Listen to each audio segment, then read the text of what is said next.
रूस से कारोबार को लेकर अमेरिका के राष्ट्रपति डोनाल्ड ट्रंप लगातार भारत पर भारी भरकम टैरिफ और जुर्माना लगाने की धमकी दे रहे हैं।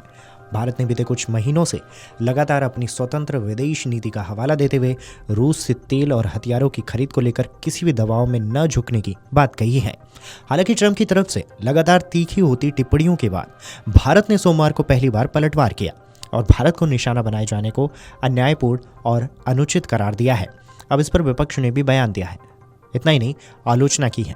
कांग्रेस के संचार प्रभारी और महासचिव जयराम रमेश ने कहा है कि भारत की विदेश नीति में एक व्यापक बदलाव की जरूरत है। उन्होंने प्रधानमंत्री नरेंद्र मोदी से कहा है कि उन्हें अपना अहंकार छोड़कर 1970 के दशक में जिस तरह इंदिरा गांधी अमेरिका के सामने डटकर खड़ी हुई थी, उससे प्रेरणा लेना चाहिए।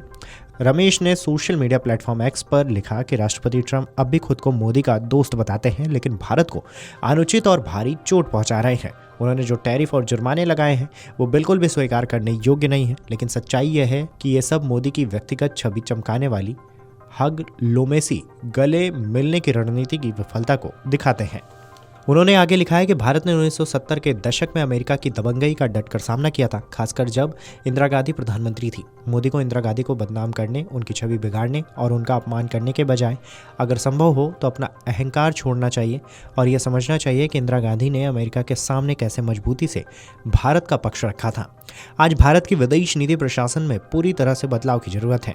जयराम रमेश ने मोदी सरकार के पुराने कदमों को याद करते हुए कहा है कि प्रधानमंत्री मोदी सितंबर 2019 में अमेरिका गए थे और ह्यूस्टन में हाउडी मोदी नाम का कार्यक्रम किया था। उन्होंने बताया कि इस कार्यक्रम में तत्कालीन राष्ट्रपति डोनाल्ड ट्रंप भी मौजूद थे और मोदी ने परंपरा तोड़ते हुए मंच से कहा था कि अब की बार ट्रंप सरकार। कांग्रेस नेता राहुल गांधी ने कहा है कि ट्रंप का 50% टैरिफ आर्थिक ब्लैकमेल है, भारत को एक अनुचित व्यापार समझौते के लिए डराने धमकाने की कोशिश है। उन्होंने आगे कहा है कि प्रधानमंत्री मोदी को अपनी कमजोरी को भारत की जनता के हितों पर हावी नहीं होने देना चाहिए। शशि थरूर ने कहा है कि कुल मिलाकर टैरिफ 50% हो जाते हैं तो इससे हमारे उत्पाद अमेरिका में बहुत से लोगों के लिए महंगे हो जाएंगे। जब आप इन प्रतिशतों को देखते हैं तो तुलना करनी होती है कि हमारे प्रतिस्पर्धियों पर कितने टैरिफ लगाए गए हैं। उन्होंने आगे कहा है कि अगर आप वियतनाम, इंडोनेशिया, फिलीपींस, यहाँ तक कि बांग्लादेश और पाकिस्तान को देखें तो उन पर हमसे कम टैरिफ लगाए गए हैं।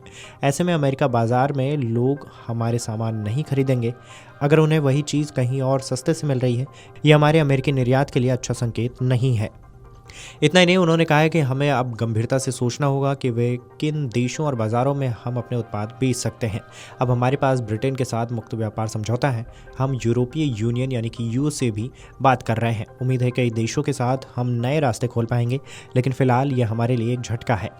थरूर ने आगे कहा है कि यूरेनियम, पैलेडियम अमेरिका रूस से बहुत सी चीज़ें आयात कर रहा है। इसमें एक तरह का दोहरा मापदंड है। उन्होंने चीन को 90 दिन छूट दी है, जबकि चीन हमसे कहीं ज़्यादा रूसी तेल खरीद रहा है। उन्होंने कहा है कि यह फैसला उस देश से आया है जिसे हमने अपना दोस्त समझा था, इसलिए हमें इसके हिसाब से कदम उठाने होंगे और इस अनुभव से सीख लेनी होगी।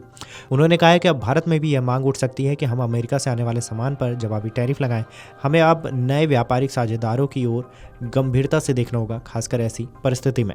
शिवसेना उद्धव बाला साहब ठाकरे नेता आदित्य ठाकरे ने भी अमेरिकी टैरिफ द्वारा भारत पर रूसी तेल खरीद को लेकर 25% अतिरिक्त टैरिफ लगाए जाने पर सवाल उठाया है।